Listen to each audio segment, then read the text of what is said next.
World of Tanks was seriously rehauled last year. With Update 1.0, the game moved to the new core engine and upgraded its graphics to AAA standards.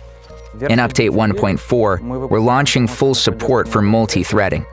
Some of you may have experienced the new level of performance on the common test. In order to move on, we must drop old technology. So today, we will talk about Windows XP and DirectX 9.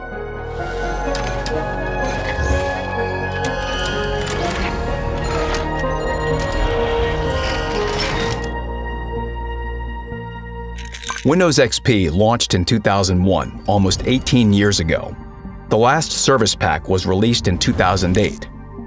Microsoft themselves stopped supporting this operating system in 2014. This is why you can't find new video card drivers for Windows XP. World of Tanks players know this, and the number of players using Windows XP decreases rapidly each year. Starting late this spring, we can't guarantee a stable performance of World of Tanks on PCs running Windows XP and Windows Vista. There are several reasons why.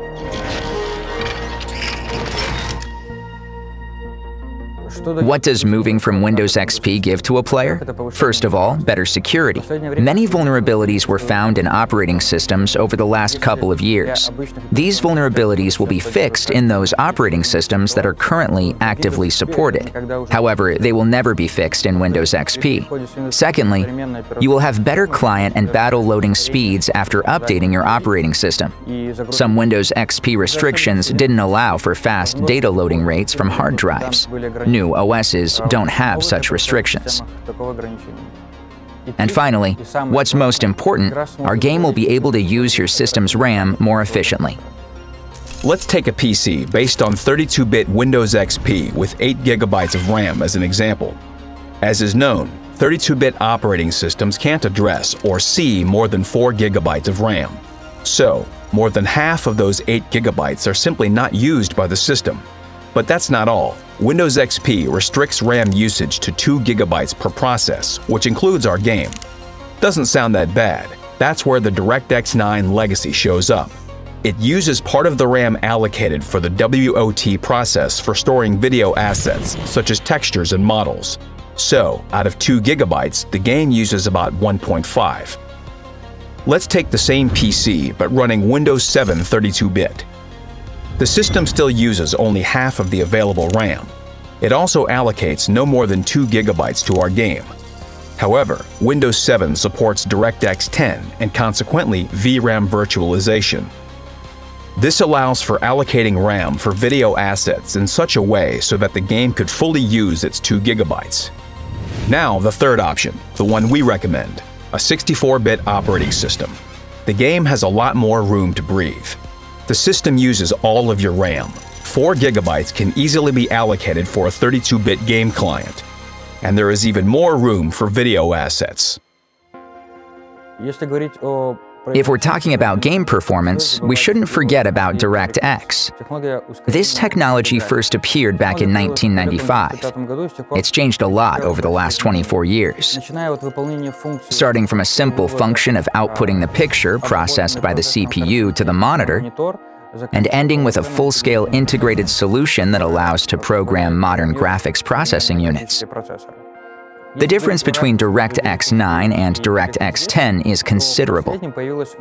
Version 10 of the technology supports a number of software and hardware optimizations. A more efficient data storage format was implemented. They are smaller in size, which means they save storage space, and it makes loading them into the GPU local memory faster. Extended GPU instructions were introduced, which allows for more operations per cycle. Compute shaders were supported. Now the GPU is not only fit to perform graphics calculations, but also general calculations, such as physics, for example. And the most important feature was unified shader architecture. Outputting graphics to the monitor was just the beginning. Let's take a look at the most important change introduced by switching from DirectX 9 to DirectX 10, working with pixel and vertex shaders. In the age of DirectX 9, special dedicated computing units in the video card's GPU were there for this task. Vertex unit processed vertices that were building the scene geometry. The pixel shader dealt with displaying a pixel's color on the screen. In other words, it painted the geometry.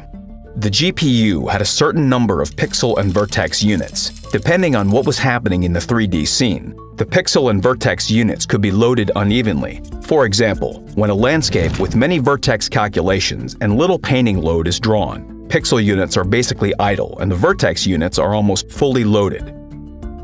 And the other way around, when an explosion with many particles and smoke must be drawn on screen, pixel units start to boil and the vertex ones are chilling out.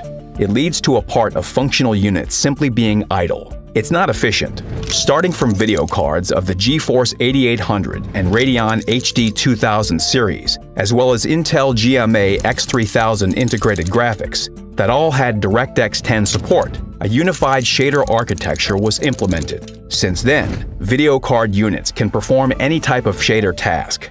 GPU resources are fully used all the time. No computational unit is idle.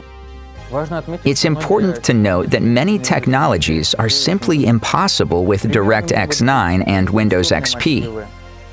Texture arrays and HDR textures, to name a few. We can use tessellation for a greater number of subsystems of our graphics engine.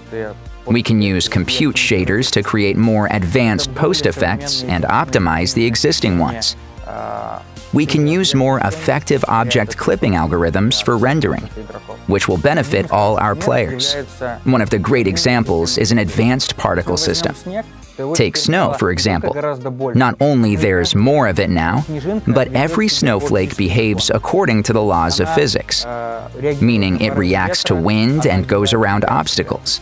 And what's most important, this technology would be effectively impossible with DirectX 9. We are dedicated to improving World of Tanks for everyone by taking advantage of technological advancements. With every update, we hope you will enjoy a greater experience.